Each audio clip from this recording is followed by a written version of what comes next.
Bonjour, le Tour de France des réseaux, c'est ici. Aujourd'hui, je suis à Rennes avec Luc Provost, qui est le directeur général de Rennes Métropole Télécom. Alors, les élus de la communauté d'agglomération de Rennes ont confié à vous, Luc Provost, la construction et l'exploitation d'un réseau haut débit parce que leur motivation, c'était de réduire la fracture numérique. Alors, j'ai envie de vous dire, cher docteur Luc Provost, avez-vous réussi à réduire cette fracture numérique ? Bonjour Francis, oui, nous y travaillons depuis 2 ans maintenant. La fracture était de 2 ordres. Tout d'abord, 7% de la population n'avait pas de couverture haut débit du tout. Et pour le reste de la population, sur les 36 communes, sur 37 de l'agglomération, il y avait très peu de concurrence. Donc nous avons, sur notre projet, contribué à amener la concurrence en dégroupant l'ensemble des nœuds de raccordement abonnés de France Télécom. Alors ça représente au total un investissement ? Au total, un investissement de près de 22 millions d'euros réalisé sur les 2 années d'exercice précédentes. Avec 300 km de fibres déployées et combien de clients à l'arrivée ? Alors aujourd'hui sur le DSL, uniquement sur ce volet-là, nous avons 12 000 clients dégroupés chez les opérateurs qui ont signé un contrat avec nous. Et on reprécise que le DSL, c'est le triple play, c'est l'accès au triple play ? Sur le cuivre. Et un chiffre important, c'est qu'on est toujours en croissance. On avait 11 000 clients à fin d'année 2009, aujourd'hui 12 000, donc une croissance de peu ou prou 10% encore en un trimestre. Alors ça c'est pour les particuliers, alors qu'est-ce qu'il en est par rapport aux entreprises ?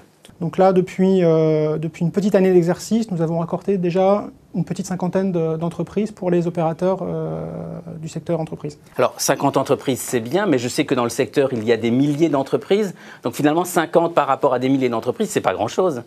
Alors bien sûr, ça peut paraître peu, mais l'entreprise est jeune, nous avons démarré l'année dernière.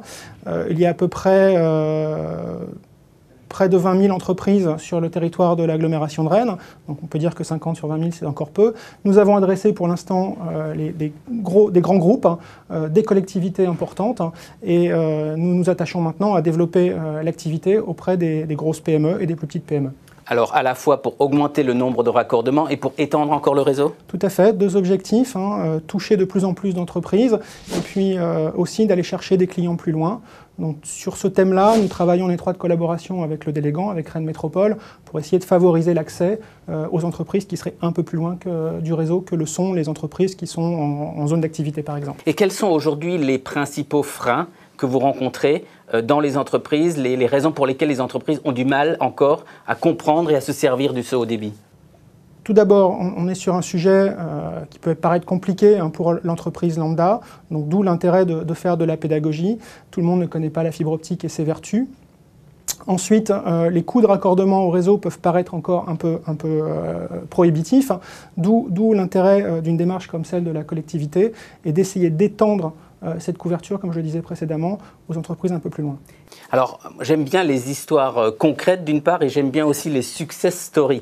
Alors, j'aimerais que vous me racontiez un exemple d'une entreprise qui a connu des leviers de croissance grâce au haut débit, grâce à la fibre optique.